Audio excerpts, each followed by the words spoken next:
177번입니다. 177번부터는 이제 입지에 관련된 문제를 보도록 하겠어요. 자, 다음 설명하는 입지 이론. 입지라는 건 위치를 정한 거죠. 먼저 용도를 정해놓고 용도에 맞는 위치를 찾아가는 이론인데, 대개 여기는 두 가지의 입지론이 있어요. 하나는 공업 입지가 있고 하나는 상업 입지가 있는데, 공업 입지는 두 사람이 있어요.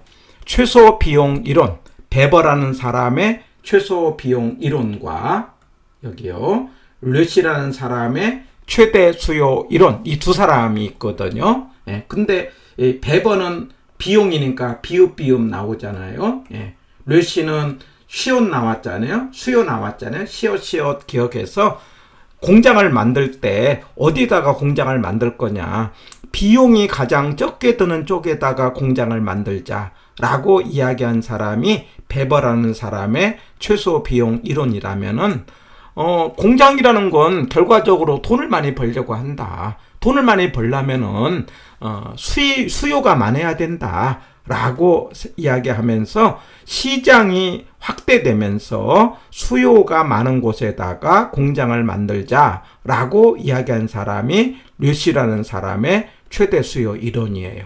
비읍 시옷 해갖고, 자, 177번은요 총 운송비 관점에서 공장이 원료 쪽, 지향은 원료 쪽이냐 시장 쪽이냐 해가지고 원료지수라는 개념을 도입해서 설명을 했다. 원료지수는 위에가 국지원료 중량이고 밑에가 제품의 중량인데, 1보다 크면은 이제 원료가 무거우니까 원료 쪽에다가, 1보다 작으면 제품이 무거우니까 시장 쪽에다가, 이렇게 설명을 합니다. 예. 그래서 우리가 이제 원료지수로 설명을 했던 거고, 니은은요 운송비와 노동비와 집적, 이 세 개를 운노집 해주세요. 세 개를 합쳐갖고 이게 생산비라는 거죠. 운노집, 운송비. 그래가지고 운송비가 최소, 노동비가 최소, 집적이익이라는 건 모여 있어서 생기는 이익이,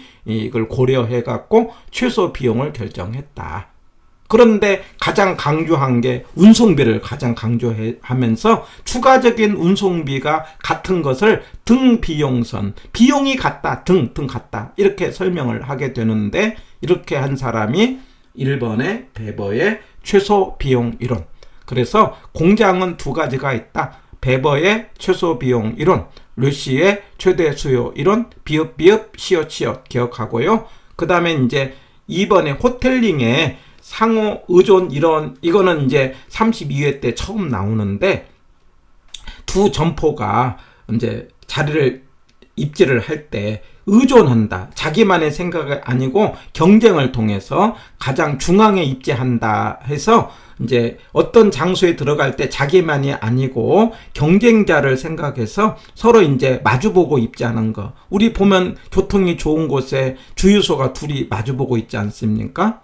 우리가 방송사에서 드라마를 할 때 시간대가 가장 좋은 때, 같은 시간대에 드라마를 편집하지 않습니까? 이런 것을 설명하는 이론이 호텔링의 상호 의존 이론이에요. 가장 좋은 시간대에 이제 서로 경쟁을 하려고 한다. 가장 좋은 장소에다가 경쟁을 하려고 한다. 이걸 설명하는 이론, 상호 의존 이론. 그 다음에 이제 애플바움이라는 사람이 소비자 분포 기법, 그런데 이거 제가 점찍기라고 이야기하는데, 우리 가게에다가 지도를 갖다 놓고 이제 손님들한테 어디서 왔느냐고 점을 찍어 달라고 하는 거죠. 그래서 바로 소비자 분포를 이제 설명할 수 있는 이론이 소비자 분포 기법. 그 다음에 중심지 이론은요, 중심지가 어떻게 이제 만들어졌는가를 설명하는 이론이 중심지 이론이에요. 그래서 177번의 정답은 1번입니다.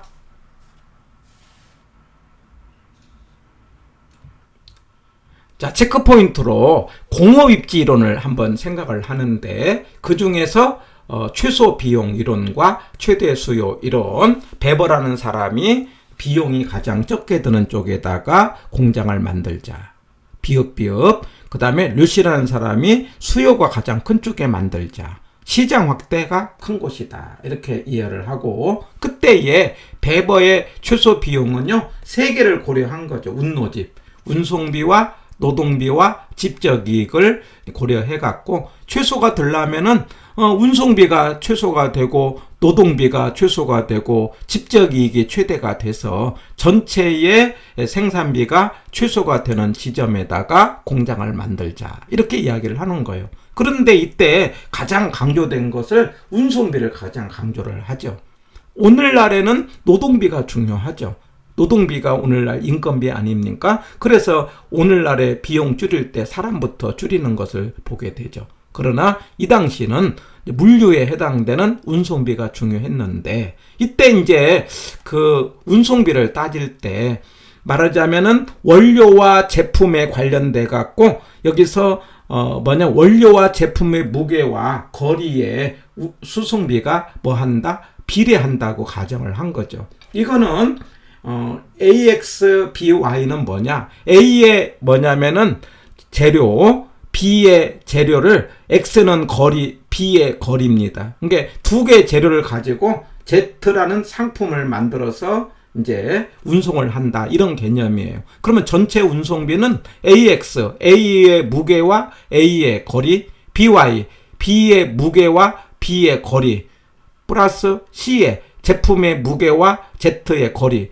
그러니까 AX 플러스 BY 플러스 CZ, 이게 최소가 되는 지점에다가 공장을 지어야 운송비가 최소가 된다, 이렇게 설명을 하고, 그 과정에서 추가적인 비용이 같은 걸 등비용선, 비용이 같은 거다, 이렇게 설명한 사람이 베버라는 사람의 최소 비용 이론인데, 이때 이제 원료 지수라는 걸 이야기를 하죠.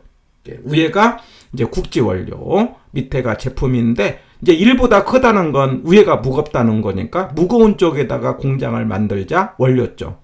이거는 만들면서 가벼워진다 해갖고 중량 감소 산업, 이렇게 이야기해요. 그러니까 원료부터 제품으로 가면서 가벼워진다.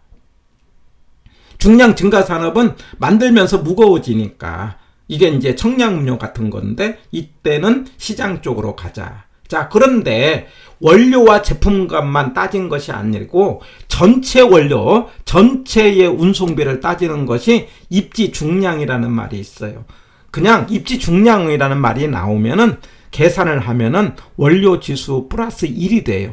그렇기 때문에 입지 중량을 따질 때는 원리는 똑같은데 1을 갖고 따진다는 것.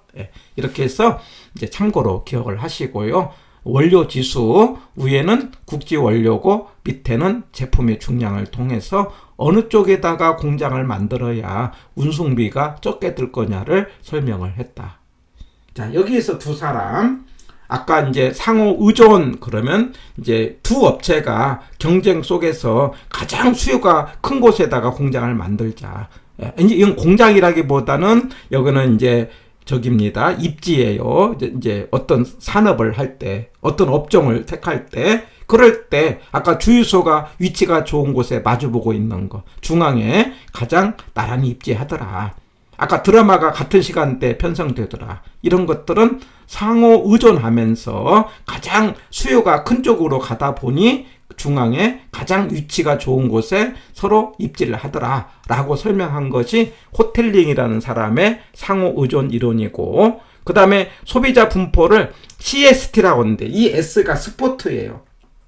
C가 커스터머거든요. T는 테크닉인데, 그러니까 말하자면 지도를 하나 갖다 놓고 손님들한테 어디서 왔냐고 소개를 해갖고 스티커를 붙이게 하면은 우리 집에 오는 손님들이 어디서 왔는가를 금방 알 수 있도록 소비자 분포를 설명한 이론이 소비자 분포 기법이고, 그럼으로 인해서 말하자면 광고라든가 이런 걸 하기가 유익하다, 이렇게 말할 수 있죠.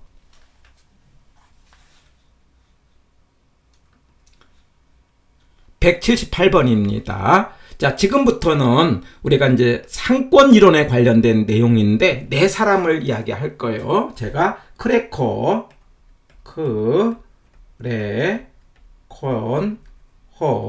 중인분학, 중인분학을 이야기할 거예요. 물론 체크포인트에 나옵니다. 네일리는 두 중심지가 소비자에 미치는 영향의 크기는 크기의 비례입니다. 거리의 제곱의 반비례 해갖고 틀린 지문이 바꿔놨어요. 크기의 비례, 거리의 제곱의 반비례.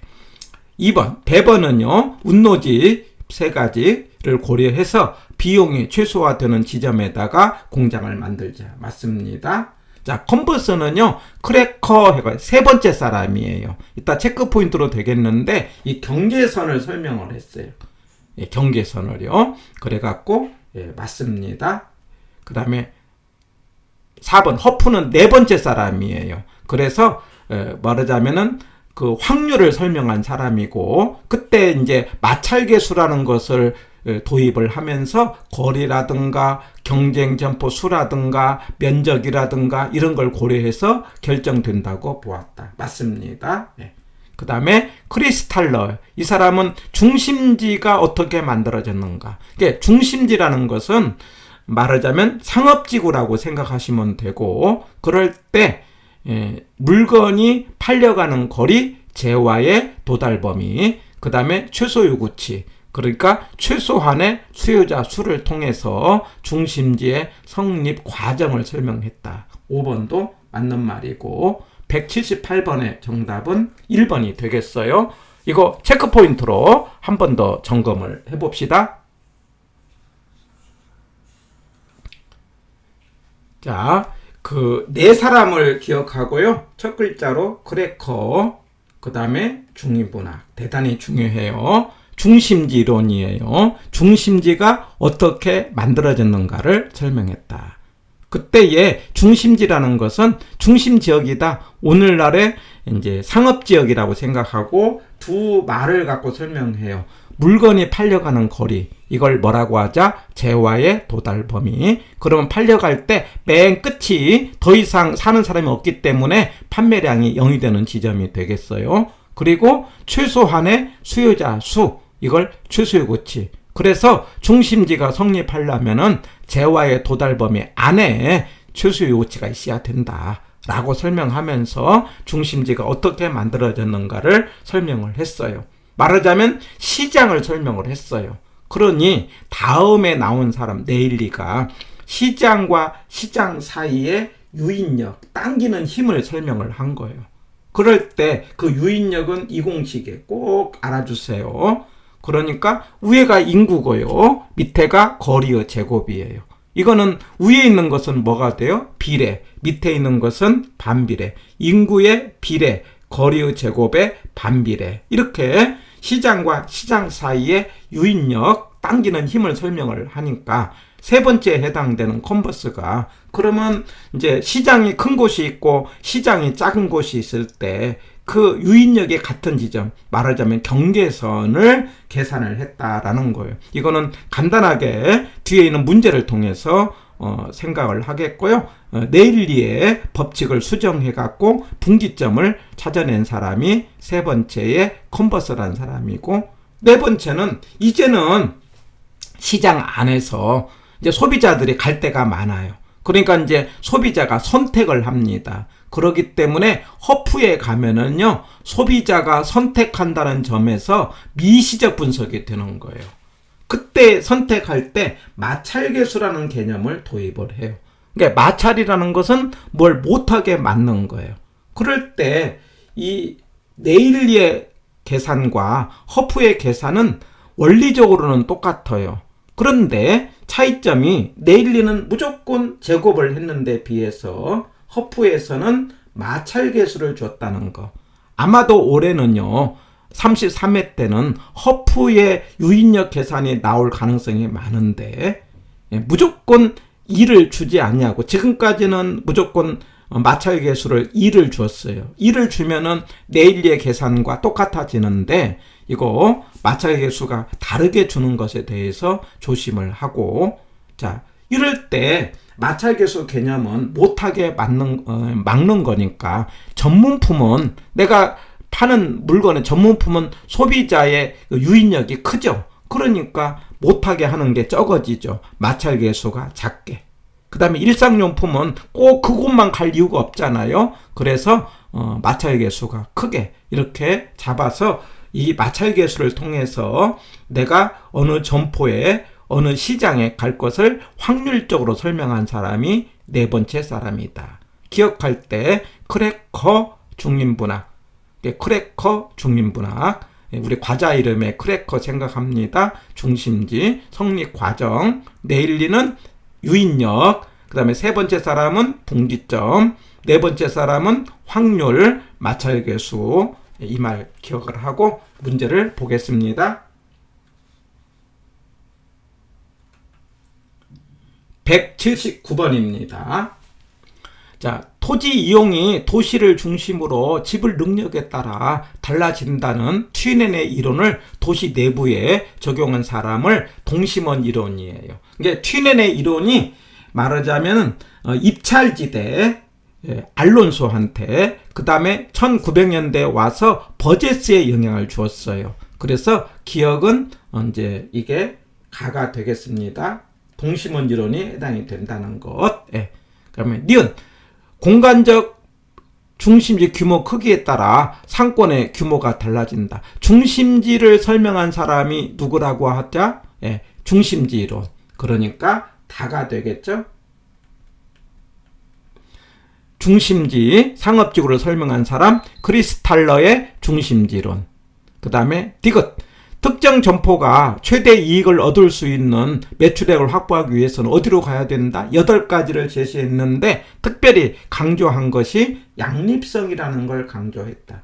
양립성이라는 건 어울린다. 베스킨라빈스와 던킨 도너츠를 예를 들면서 이게 넬지라는 사람이 이야기를 했어요.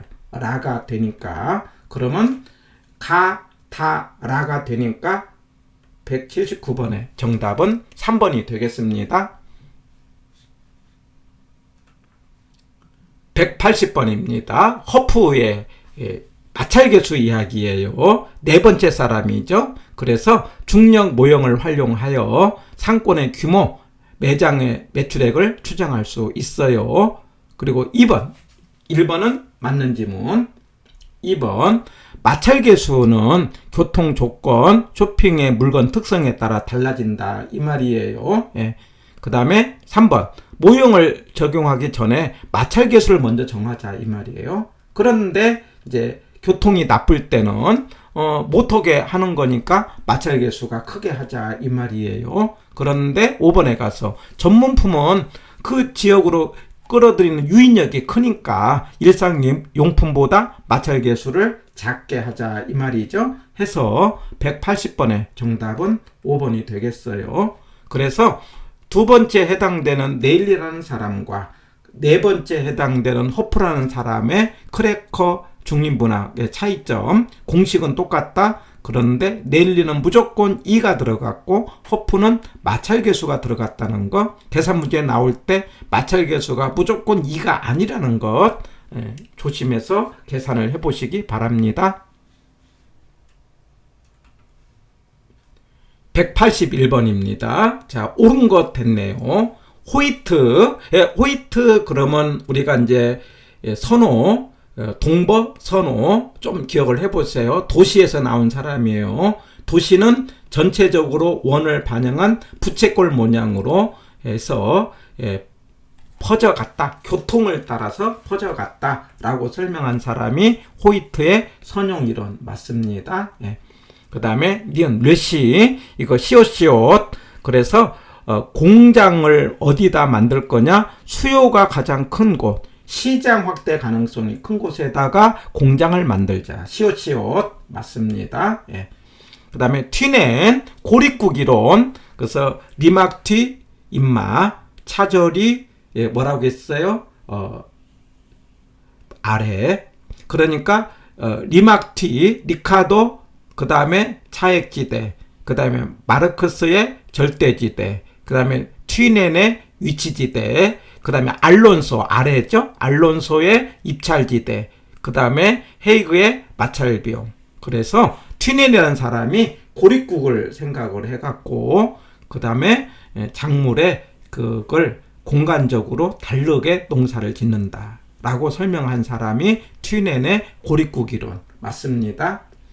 리마티 아래, 리카도의 차액지대, 막스의 절대지대, 튀넨의 위치, 알론소의 입찰지대, 헤이그의 마찰비용 해갖고 181번의 정답은 5번이 되겠어요. 다 맞는 지문이 되죠.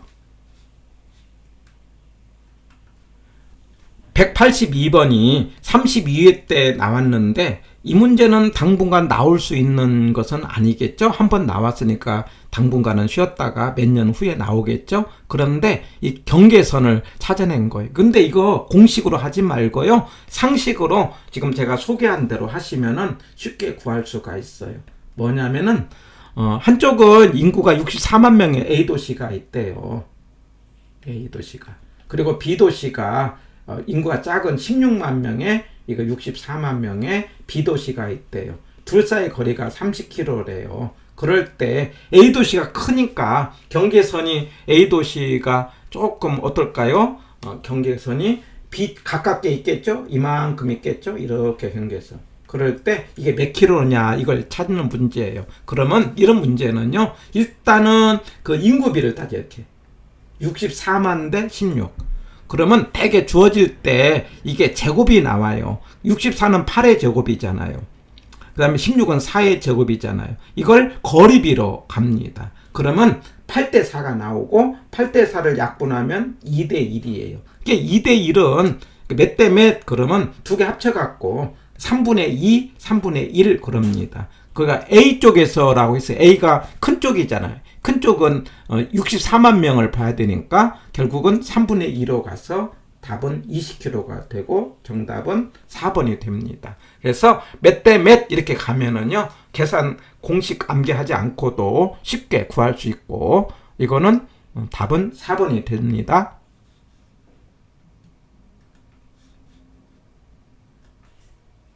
183번입니다. 아마도 33회 문제는 183번 패턴의 문제를 기억하시면 되겠어요. 이 문제는 꼭 연습해서 내 걸로 만들길 바라고요. 자, 허프 네 번째 사람이에요. 그럴 때 A를 방문한 확률과 그 다음에 월 추정액을 계산하라. 이런 문제인데 항상 이게 나오면 유인력을 먼저 찾아요. 그럼 위에는 무조건 이제 면적을 주는 거죠. 500이고 그 다음에 밑에는 이제 마찰계수를 2로 줬잖아요. 여기 2. 그러니까 이거는 항상 2가 아니라는 거. 근데 여기는 2니까 5의 제곱을 했더니 A의 유인력은 20이 나와요. B도 그렇게 합니다. 그러면 얼마가 나옵니까? 3이 나와요. 그 다음에 C의 유인력 얼마 나옵니까? 2가 나와요. 그래서 위에는 뭐라고요? 면적을 주고 밑에는 거리 제곱으로 첫 번째 해야 될 일이 유인력을 찾는다. 그래가지고 이 유인력 3개를 다 더하는 거예요. 그러니까 20 더하기 3 더하기 5를 하면은 25가 나오죠. 그래서 25에서 A를 물었으니까 A가 20이잖아요. 20은 0.8이니까 80%가 나오고요. 자, 여기까지 하면 되겠는데 이제 출제자가 문제를 조금 더 하려고 이제 매출액까지 물었어요. 매출액이라는 게 이거 곱한 게 매출액이잖아요. 4,000명에다 35만 원 하면은 14억인데 근데 14억에 80%니까 결과적으로 11억 2천이 돼가지고 정답은 80%고 11억 2천만 원이니까 2번이 되겠습니다. 해서 이번 33회 문제는 183번 패턴의 문제를 꼭 기억을 하시고 연습을 해 보시기 바랍니다.